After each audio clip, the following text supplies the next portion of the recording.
Hello, everybody. Welcome. Happy summer.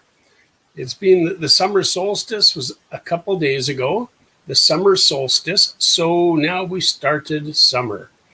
From now, we will have warmer days, much warmer days. I'm working from home today in my home office. I'm at home and you can see my pictures behind me. I'm at my home office. So if you hear my dog barking, you will understand. If you hear my son say something, you'll understand. You'll understand where I am. Well, welcome. Welcome to Canadian English Language Services lesson about English. Thank you to Giuseppe Marconi with Viva YEG Latino. I'm happy to say, we're meeting again. I think this is our 6th time to meet. Anyway, we have 3 topics today. The first topic will be about metaphor. I don't want to talk about it yet. I want to introduce it later. But metaphor, I hope you've heard of it, and I hope you know what it is. Topic B will be some idioms about bridges. Bridges that go over the water. If you're in my city, you'll know the Walter Dale Bridge, the high level bridge, the low level bridge. We have several bridges, the Dawson Bridge. If you know the city of Edmonton, then you'll know the high level bridge. The high level bridge was the first point on the trip to Alaska long ago. So we'll have topic B, 3 idioms about bridges. Well, we use bridges to help us understand other ideas. And then the third topic, topic C, will be about parts of speech and the mental lexicon. Now, I hope that you have able to see the notes. I sent some notes to Giuseppe Marconi, and he can provide those notes for you. I'm going to adjust my screen a little bit here. There. My seat is not very good. My seat keeps going lower, lower, lower, lower, lower. Now let's start. Topic A, metaphor. What is metaphor? How do we use metaphoric language? How do we spell metaphor?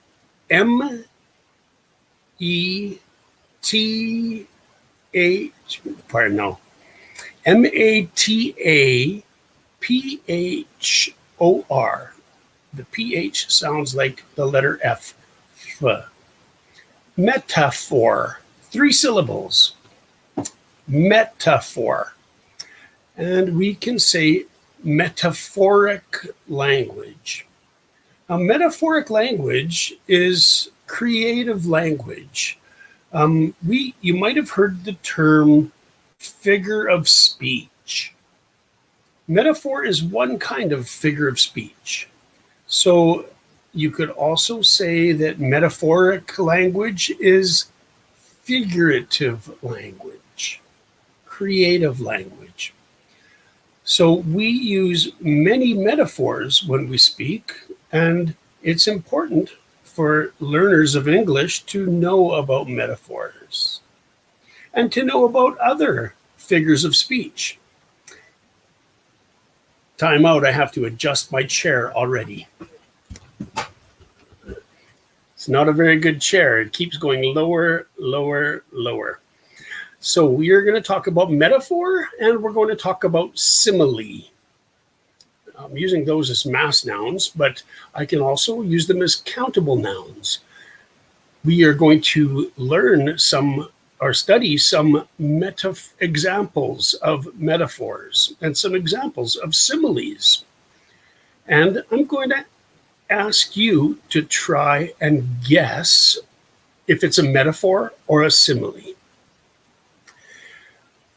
When we use a metaphor, we talk about one thing and we talk about something else. So we compare the 2 things somehow.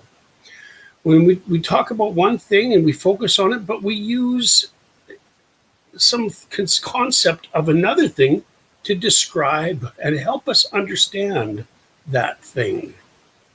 So a really simple example would be the little girl's eyes were diamonds and flashed when she smiled. Well, her eyes weren't really diamonds, but we can say her eyes were diamonds, and we can imagine diamonds being bright and sparkly. And we know what diamonds are. Diamonds are pretty. We have all positive connotation: pretty, shiny, expensive, valuable. So we can say the little girl's eyes were diamonds and shone brightly when she smiled. Well, when we say the girl's eyes are diamonds, we know they're not literally diamonds. We know that it is figurative language. Adjust my chair again. So we're using figurative language like metaphor to help us understand, to help us communicate how special the girl's eyes are. Now, simile is very similar. You can hear that in the meaning, in the word. Similes are like metaphors, except we actually say words like the word as or the word like. So, in this example, I could say the little girl's eyes were like diamonds as they shone brightly when she smiled. In this case, I'm saying the word like. I'm comparing her eyes and diamonds, but I'm using the word like to compare them. So I'm not saying that they are, I'm not saying they're exactly. That's a simile. If I say it as a metaphor, I say that they are diamonds. The little girl's eyes were diamonds, shining brightly every time she smiled. So metaphor, we say that something is something else, and we use it that way. And a simile uses the word like. If you study English literature, if you go to take a high school 30 course or university English 101, you have to use metaphor and simile, and you will have to study about that. But you should listen to native speakers as they speak, because we use many, many metaphors. But I can say metaphoric language. Even similes are just, people just say metaphoric language. Creative language. Sorry, adjust my seat. So let's think about some examples. And I want you to think, is it a metaphor or is it a simile?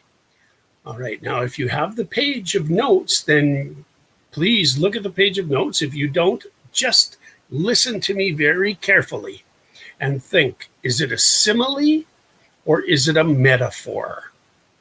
Okay, the first one. Listen to the first example. The ground was covered with a white blanket of snow. Is that a metaphor or a simile? The ground was covered with a white blanket of snow. Metaphor. If you guessed metaphor, you're correct. When we say the ground was covered with a blanket, well, we know there's no real blanket there. We didn't say the snow was like a blanket. We said the ground was covered with a blanket of snow. That's a metaphor.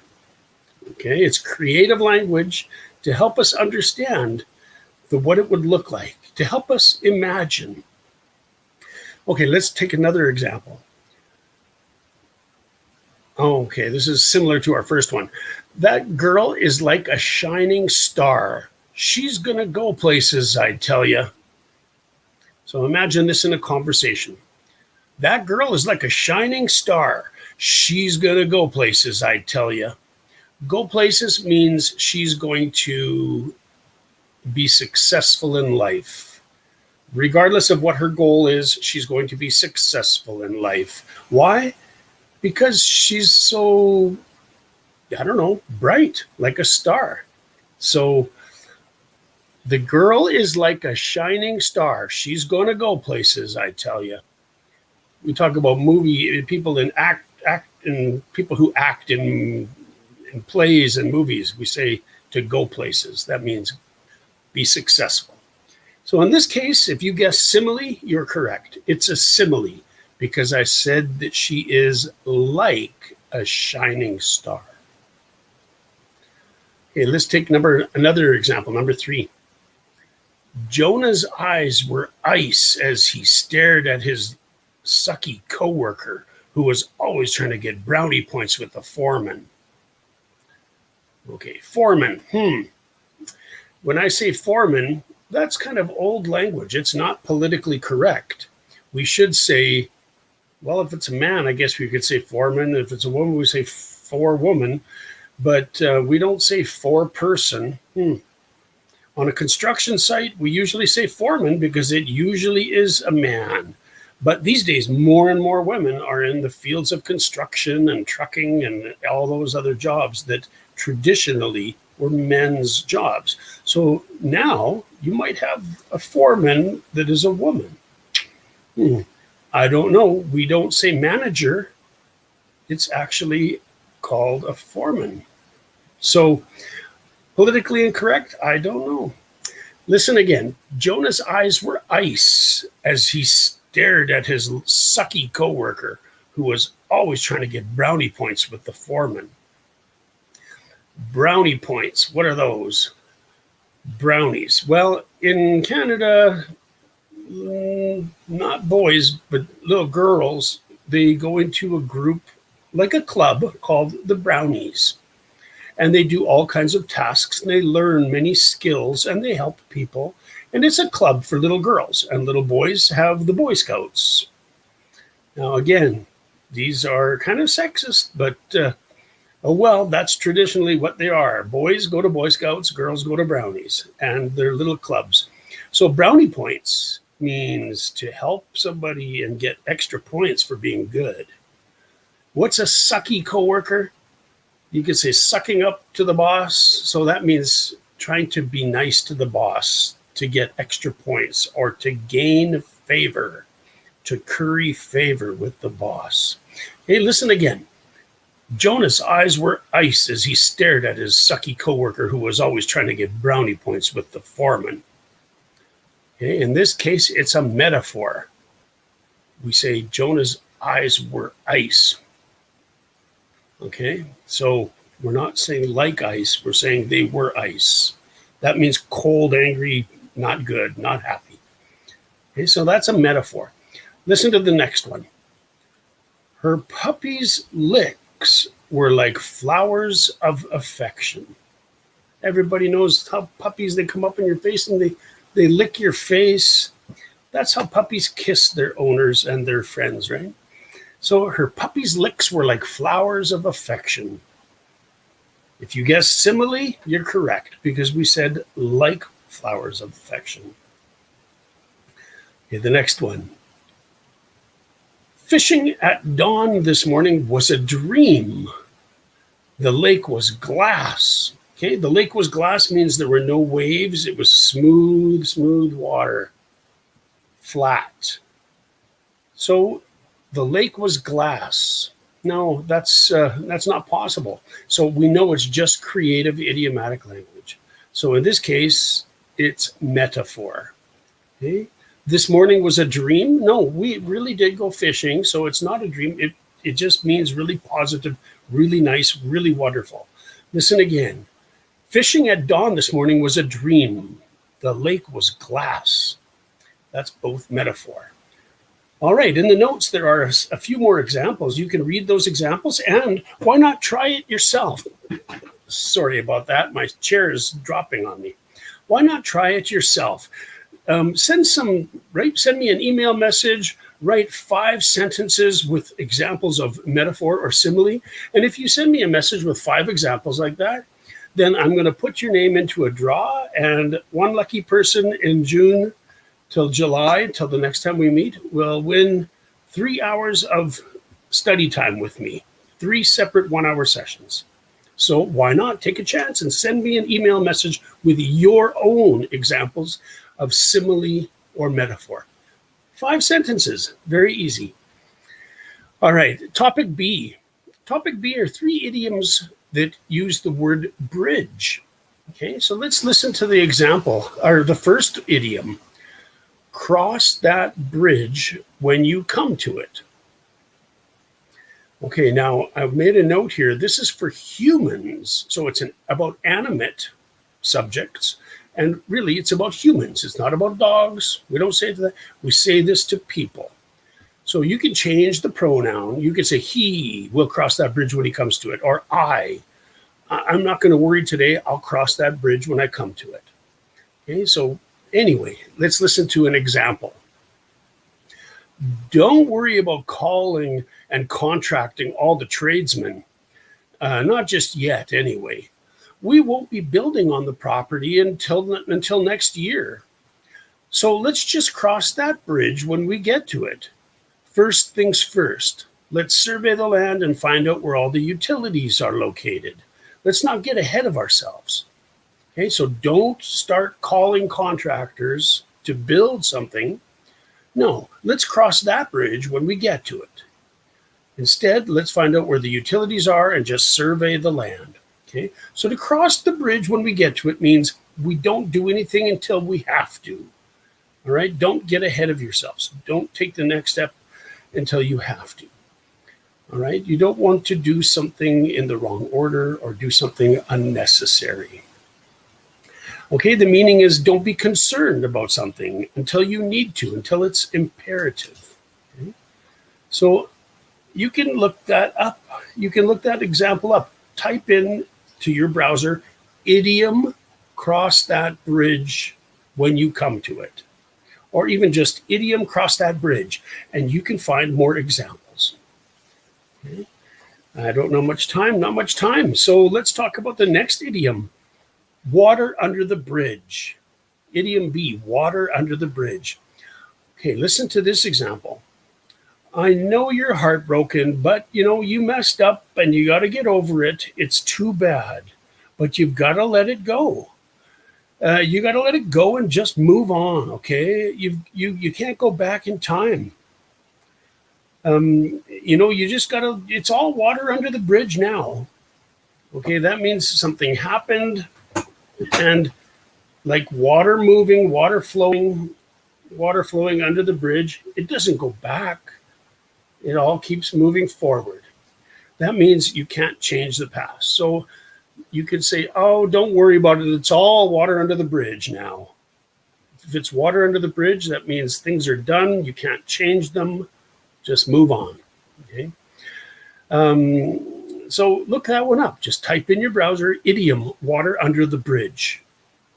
Make sure you type in idiom first, and then you will find some examples. Or you can type in idiom example, water under the bridge. Hey, let's listen to one more. Burn your bridge. Burn your bridges. Don't burn your bridges. Okay, so you can type in idiom, burn your bridge, or you can type in example, burn your bridge, and you can find that. Listen to my example. I can't believe that I just quit my job like that. Oh, why did I do that? Oh, I was just so frustrated. Now what am I going to do? What if I need to use them as a reference? Oh no, I hope I didn't burn my bridge. Okay, so your bridges are your connections to different people and different things. So if you make a mistake and say the wrong things to your boss, you could really be burning your bridges, because what if you need to use that boss as a reference for your next job? Be careful. All right, so don't burn your bridges. Make sure that when you do things, think carefully. Don't do things rash. If you make a mistake, say sorry. So if you tell your boss something bad and then you quit, you can always send the boss an email and say, I didn't mean that. I was just having a bad day. So even if you make a mistake, maybe you can repair the bridge, but don't burn your bridges. All right, so 3 idioms about bridges. There's one more. I didn't put it in the notes, but people, you sometimes will say, well, if you believe that, then I've got a bridge to sell you. I have a bridge to sell you. That means you shouldn't believe something, that means you're naive. If I say I've got a bridge to sell you, that means it's not really my bridge to sell, but I'm going to trick you. So you can look that one up also. There are many different idioms, and today we just looked at examples using the word bridge. Water under the bridge, burn your bridges, and cross that bridge when you come to it. All right, now the last topic was about parts of speech and the mental lexicon. And we run out of time sometimes. We're going to try one more minute or just a little bit more time here. So topic C, parts of speech. We know that there are two major categories of words. Okay, there are content words and there are function words, two types of words. And we didn't talk about function words at all, but content words, we know there are nouns, verbs, adjectives, and adverbs. We have four types of content words. Content words have lots of content. There's something there. We can imagine them. We can see examples in our mind from our memories, from our experiences. So we can imagine a boy running quickly, boy running, and not slowly, but quickly. We can imagine those things. We say they have lots of content. So remember, there are many kinds of nouns, different kinds of verbs, classic, phrasal. There are lots of kinds of different subcategories, but in the content words, there are four types: nouns, verbs, adjectives, and adverbs. And then there are many subcategories. When we talk about function words, we're talking about another group of words, big group of words that do little jobs in the sentences. When we use function words, we use words that actually do something to help us understand. So there are lots of words, like the word "a" and the word "the." Those are determiners. We could say they're articles. All right? I say determiners, but they're actually the indefinite and definite articles. "A" and "the." Well, those are function words. We can't really imagine them. We can't imagine them like we can nouns and verbs, but "a" and "the" give us extra information, and they do a little job. They perform a function. So we have to think about the many kinds, different types of function words. And that will be our topic for the next meeting. The next time we meet, we're going to talk about all of the different, we'll have a quick preview about all the types of function words, and then we will talk more about one in particular. And I'll give you some more idioms. What about that little word, and? What kind of a word is that? It's a function word. What kind of function word? It's a conjunction. It does a job. It joins two things together. So we're going to study about function words and some more idioms. Why not? Yeah. All right. So again, today we talked about metaphor and simile, and I encourage you to give me your example sentences. Send them to me by email. In the notes, it says hw@canadianenglish.com. That means homework, HW at, or info@canadianenglish.com. If you send me a message with your idiom, with your examples of metaphor and simile, then I'm going to put your name into a draw for 3 free hours of 3 one-hour sessions of private tutoring or private discussion. Maybe you want to ask questions with me, or maybe you want to study more, or maybe you want advice, personal advice, how to study English better. So please take advantage of that. And if you send it to me, then your name will go on a mailing list.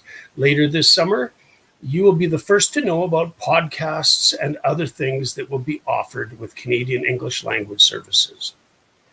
All right, everybody. Thank you for joining me. Thank you for spending some time with me tonight. And I wish you all a wonderful summer. Thank you to Giuseppe Marconi, and I wish everybody a great night. Thank you.